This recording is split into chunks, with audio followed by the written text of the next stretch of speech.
നമസ്കാരം. Raf talk ഫുട്ബോളിലേക്ക് അവർക്കും സ്വാഗതം. ഓസ്കാർ വിരമിച്ചിരിക്കുന്നു. ഒടുവിൽ ഉദ്ദേശിച്ച ഉയരങ്ങളിലേക്കൊന്നും പോവാനാവാതെ ആ പ്രതിഭാതനായിട്ടുള്ള താരം സങ്കടത്തോടു കൂടി പൂട്ടഴിക്കുകയാണ്. 34 വയസ്സാണ് ഓസ്കാറിന്. ഇപ്പോൾ അദ്ദേഹം വിരമിക്കൽ പ്രഖ്യാപിച്ചിരിക്കുന്നു. അദ്ദേഹത്തിന് ഹൃദയ സംബന്ധിയായിട്ടുള്ള അസുഖം കഴിഞ്ഞ വർഷം തന്നെ ഉണ്ടായിരുന്നു. ഇമ്മീഡിയറ്റ്ലി റിട്ടയർ ചെയ്തേക്കുമെന്നൊക്കെ കഴിഞ്ഞ തവണ വാർത്തകളുണ്ടായിരുന്നെങ്കിലും പിന്നീട് അദ്ദേഹം തിരിച്ചു വരാൻ വേണ്ടി ശ്രമിച്ചു.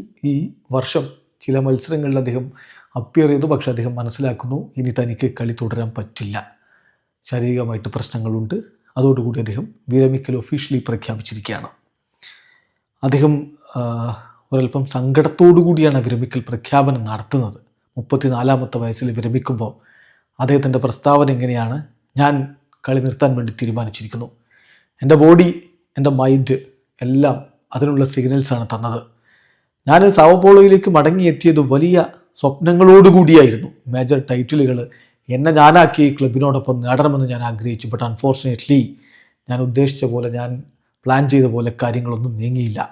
ഞാൻ ഹൃദയഭാരത്തോടു കൂടിയാണ് ഇവിടം വിടുന്നത്. എനിക്ക് ഇനിയും കൂടുതൽ ഈ ജേഴ്സിയിൽ കളിക്കാൻ കഴിഞ്ഞെങ്കിൽ, ഇതിനേക്കാൾ കൂടുതൽ ചെയ്യാൻ കഴിഞ്ഞിരുന്നെങ്കിൽ എന്ന ആഗ്രഹത്തോടു കൂടി, അത് നടക്കാത്ത സങ്കടത്തോടു കൂടിയാണ് ഞാൻ വിട പറയുന്നത് എന്നാണിപ്പോൾ അദ്ദേഹം പറയുന്നത്. ആ വാക്കുകൾ തന്നെ വളരെ സങ്കടകരമാണ്. 2025 തുടക്കത്തിലാണ് അദ്ദേഹം ചൈനീസ് ക്ലബിൽ നിന്ന് ബ്രസീലിയൻ ക്ലബ്ബായിട്ടുള്ള സാവോപോളോയിലേക്ക് മടങ്ങി വന്നത്. ഏതാണ്ട് ഒരു 10 പതിറ്റാണ്ട് കാലം അദ്ദേഹം ചൈനയിലാണ് കളിച്ചത്. അവിടെ അദ്ദേഹം വലിയ ലെജൻഡായിട്ട് മാറുകയും ചെയ്തു.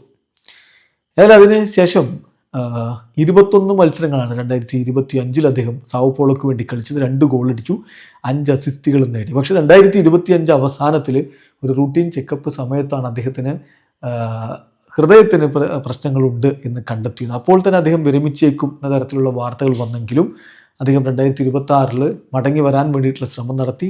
But after few brief appearances in Campeonato Paulista അദ്ദേഹം തീരുമാനിച്ചു തൻ്റെ കോൺട്രാക്റ്റ് അവസാനിപ്പിക്കാനും വിരമിക്കാനും. അദ്ദേഹത്തെ സംബന്ധിച്ചിടത്തോളം നമുക്കറിയാമല്ലോ, യൂറോപ്യൻ ക്ലബ്ബിൽ ചെൽസിയിൽ വലിയ സക്സസ് ഉണ്ടാക്കിയ ആളാണ്. 2 പ്രീമിയർ ലീഗ് കിരീടങ്ങൾ, യൂറോപ്പ ലീഗ്, ലീഗ് കപ്പ്, ഇതെല്ലാം ചെൽസിക്കൊപ്പം നേടിയിട്ടുണ്ട്. ചൈനയിൽ അദ്ദേഹം ഷാങ്ഹായ് പോർട്ടിനൊപ്പം നിരവധി കിരീടങ്ങൾ നേടി അവിടെ ലോക്കൽ ലെജൻഡായി. ബ്രസീലിയൻ ദേശീയ ടീമിനോടൊപ്പം 2013 കോൺഫെഡറേഷൻ കപ്പിൽ മുത്തമിട്ടയാളാണ്. 2014 ബ്രസീലിൻ്റെ വേൾഡ് കപ്പ് സൂപ്പർ താരങ്ങളിൽ ഒരാൾ അദ്ദേഹമായിരുന്നു. ആ 7-1 വിഖ്യാതമായിട്ടുള്ള കുപ്രസിദ്ധമായിട്ടുള്ള പരാജയത്തിൽ ഒരു ഗോൾ മടക്കിയടിച്ചതും ഇതേ ഓസ്കാർ തന്നെയായിരുന്നു. ഒടുവിൽ ഇതാ ഓസ്കാർ വിരമിക്കൽ പ്രഖ്യാപിച്ചിരിക്കുന്നു. ബ്രസീലിയൻ ദേശീയ ടീമിന് വേണ്ടി 2011 മുതൽ 2015 വരെയുള്ള കാലഘട്ടത്തിലാണ് അദ്ദേഹം കളിച്ചത്. നെയ്മറോടൊപ്പം തോളോട് തോൾ ചേർന്ന് നിന്ന് മുന്നോട്ട് പോയിരുന്ന ഒരാളാണ്.